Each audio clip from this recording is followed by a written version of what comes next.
paniniwala sa kaisa.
Tatanggapin na si Propeta Muhammad sallallahu alaihi wasallam, okay, bilang huling sugo at propeta ni Allah.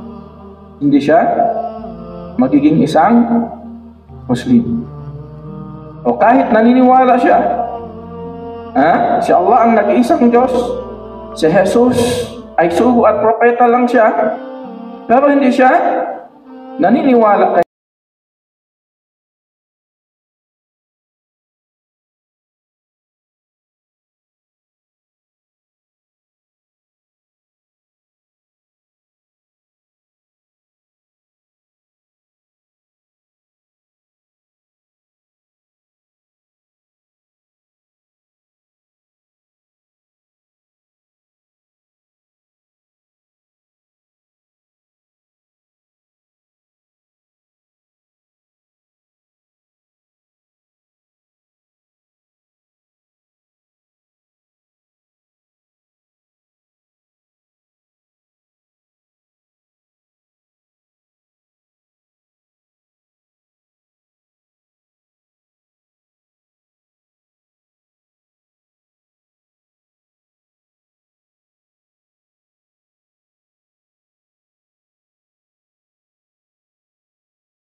Pero yung kasama niya, yung kumain, ay namatay agad.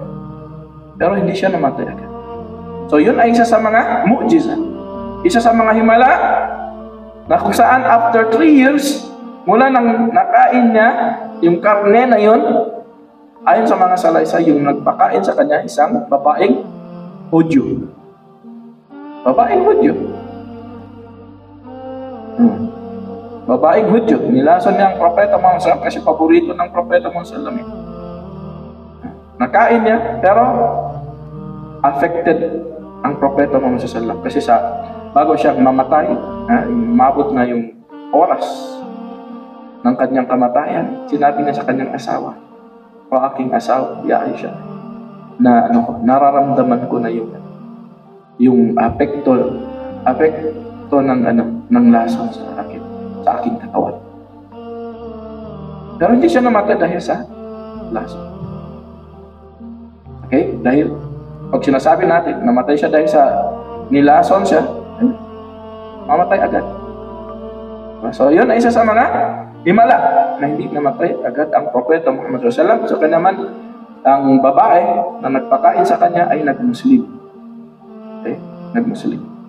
Dahil sa nakita niya ay yung isang himala na nangyari kay propeta Muhammad sallallahu alaihi wasallam.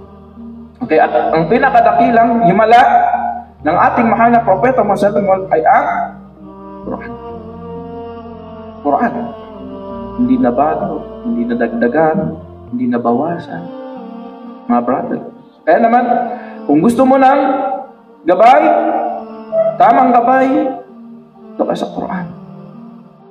Ito, gawin mong, araw-araw, basahin ang Quran. Kapag hindi ka marunong magbasa sa Arabic, basahin mo. May mga translation. Dahil, salita ng Diyos. Tunay na salita ni Allah subhanahu wa ta'ala. Hindi na bago, hindi na bawasan. Inaalagaan mismo ni Allah subhanahu wa ta'ala.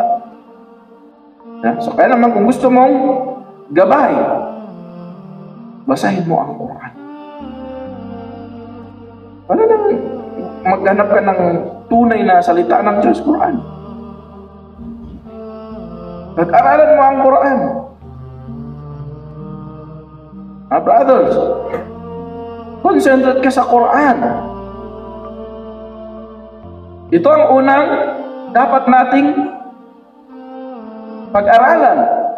Dahil ito ang source ng lahat ng mga kaalaman. Lalong-lalong na ang kaalaman na may kinalaman sa ating pananampalataya. Basahin ninyo ang Quran, mga brothers. Diyan ninyo matatagpuan ang mga biyaya. Basahin natin ang Quran. Kung may maglaan ka ng oras para sa Quran, para pakinggan ang Quran, para pag-aralan ang Quran. Okay? So, ang pinakadakilang himala na ipinagkaloob ni Allah subhanahu wa ta'ala sa ating mahal na propeta Muhammad SAW ay ang Quran. So, napakaraming mga tao nag-Muslim dahil sa Quran. So, kaya naman, kung may mga kapatid, kapamilya na hindi pa Muslim, bigyan sila ng Quran, translation ng Quran. Dahil ito ang pinaka-epektibo sa pagdadawa sa mga non-Muslim. Wala nang kasi ang Quran, bawat letra, bawat aya, bawat salita, mu'jiza. Himala. I-compare mo sa Bible. Wala. Hindi yan salita ng Diyos. Hindi salita ni Allah subhanahu wa ta'ala. So kaya, ang Quran, himala ni Allah subhanahu wa ta'ala na ipinagkaloob sa ating mahal na propeta Muhammad sallallahu alaihi wasallam. Okay? So mula sa mga haligi ng ating paniniwala, una yung paniniwala kay Allah. Paniniwala sa pinapapalooban ang paniniwala natin kay Allah kinapapalooban ng pagkakaroon ni Allah subhanahu wa ta'ala. So paano natin makikilala si Allah subhanahu wa ta'ala? Sa pamamagitan ng kanyang aklat. Pamamagitan ng kanyang aklat. Mga brothers. So, alhamdulillah. Sa Quran lahat ay malinaw.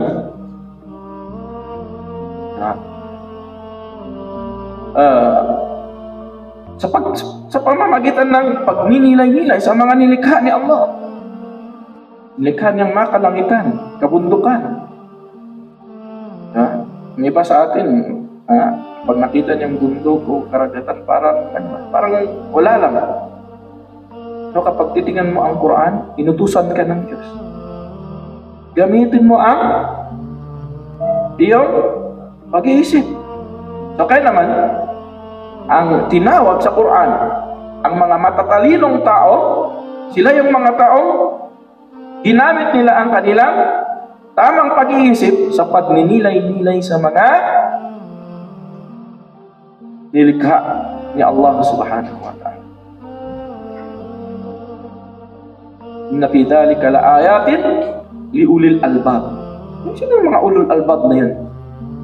Na sinabi ni Allah subhanahu wa ta'ala, sila yung mga taong may malawak na pag-iisip. Mga ulul albab.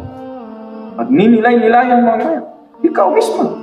Pag ninilay-nilayan mo ang iyong sarili, nilikha ka mula sa wala. Nilikha tayo mula sa wala. Bago nakakilala ang ating mga magulang, nasaan tayo? Gayon din ang ating mga magulang, nasaan tayo? Wala. Di ba? Mga brothers. So yan ay nagpapatunay, patotoo, na may isang tunay na tagapaglikha. At alhamdulillah, sa pamamagitan ng Islam, ay dito natin makikilala na siya ay walang iba kundi si Allah subhanahu wa ta'ala. Okay? So, sa paniniwala sa mga anghel, paniniwala mga anghel, mga aklat, paniniwala sa huling araw, sa paniniwala sa mga kapalaran na itinakda. Lahat ng mga ito ay hindi natin nakikita. Okay? Subalit kapag pinag-aralan natin ang bawat paksang ito, mga kapatid, tunay na lumalakas ang iyong iman, ang iyong paniniwala sa kaisahan ni Allah subhanahu wa ta'ala. Dahil lahat ng mga ito konektado sa iyong paniniwala sa kaisahan ni Allah. Dapat paniwalaan mo ang lahat ng mga ito. Kasi ang lahat ng mga ito nabanggit sa Quran, nabanggit sa hadith ng Propeta Muhammad sallallahu alaihi wasallam. Paniniwala sa mga anghel. Hindi natin makikita ang mga anghel sa mundong ito. Pero once na dumating ang kamatayan, doon mo makikita ang anghel.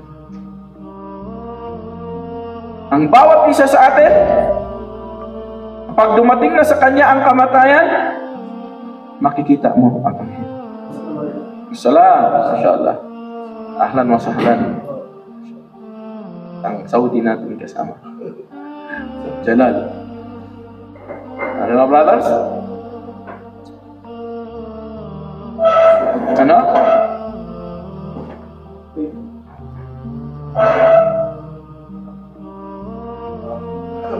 Okay? Paniniwala sa mga anghel. Mga anghel, paniniwala. Okay.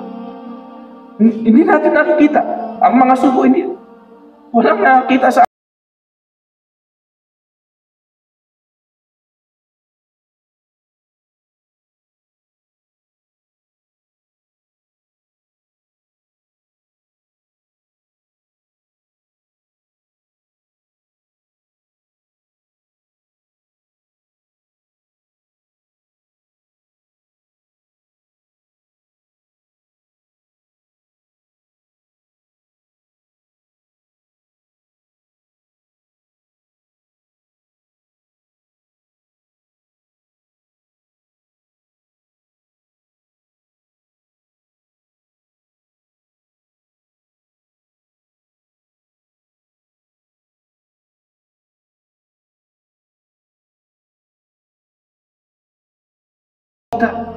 ang aking pamayanan na hindi pa nila ako nakikita. Isipin mo yun. Gusto ka, makita na.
Sa pamamagitan ng kanilang wudu.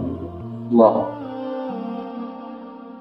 Dahil, isipin niyo mga brothers, sa araw ng paghuhukom, isa rin sa paniniwala natin yan, sa mga haligi ng ating paligid. Sa araw ng muling paghuhukom, of course, inilarawan sa atin ng ating maana propeta Muhammad, bilyon ang mga tao. Ngayon, ilan ang population ng mga tao sa mundo? 7 billion, 8 billion, plus mga naunang tao. Di ba? Paano makikilala ng propeta Muhammad ang kanyang mga tagasunod, yung sumunod mismo sa kanya? Sabi ng propeta Muhammad, ang kanilang bahagi ng katawan na hinuhugasan, ito ay nagliliwanag. Allahu Akbar. Sabi sabihin, kapag hindi ka magsala, wala kang liwanag. Kaya naman sabi ng propeta Muhammad, as-salatu nur. Ang sala ay nagsisilbing liwanag. Liwanag. Gabay mo sa mundong ito. Kapag may problema ka, magsala ka. Wasta'inu bis-sabri was-salat. Humingi kayo ng tulong kay Allah sa pamamagitan ng pagtitiis at sala, pagkasal. Kaya naman ang propeta Muhammad sa tuwing may problema siya, agad siya magsala. Isipin na yun, sa loob ng libingan, okay, ibabalik ang iyong kaluluwa, nabubuhay ka, wala kang makikitang light. Pero sa pamamagitan ng iyong sala, ay magliliwanag ang iyong liwanag. Sa kabilang buhay, bilyon ang mga tao, nagliliwanag ang iyong katawan. Dahil sa sala. Allahu Akbar. Ayaw mo yun, bro? Na kung saan, ang mga tao, sa panahon na yan, kung saan wala silang ibang iniisip kundi ang kaligtasan ng kanilang sarili. Hindi nila na maisip ang kanyang asawa, ang kanyang anak.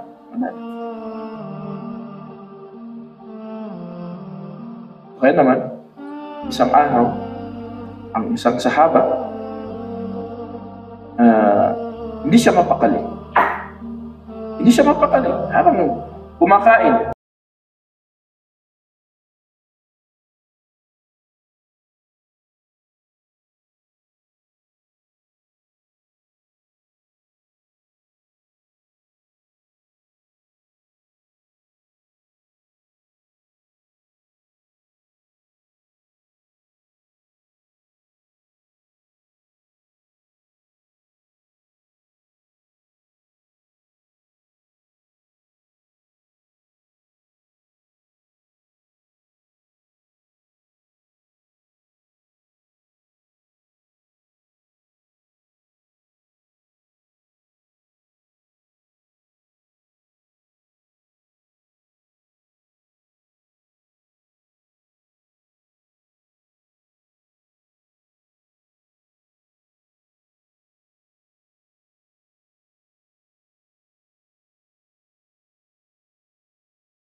na tao at sila na ang pinaka mahusay, pinaka mabuting makakasama pagdating sa kabilang buhay sa paraiso. Kaya napakasimple na sinabi ng ating mahal na propeta Muhammad sallallahu alaihi wasallam, kung gusto natin makasama ang propeta Muhammad sallallahu alaihi wasallam, pahalagahan natin ang ating iman at ang ating pagsamba kay Allah subhanahu wa ta'ala, at yun ay isa sa mga dapat nating pag-aralan, mga kapatid.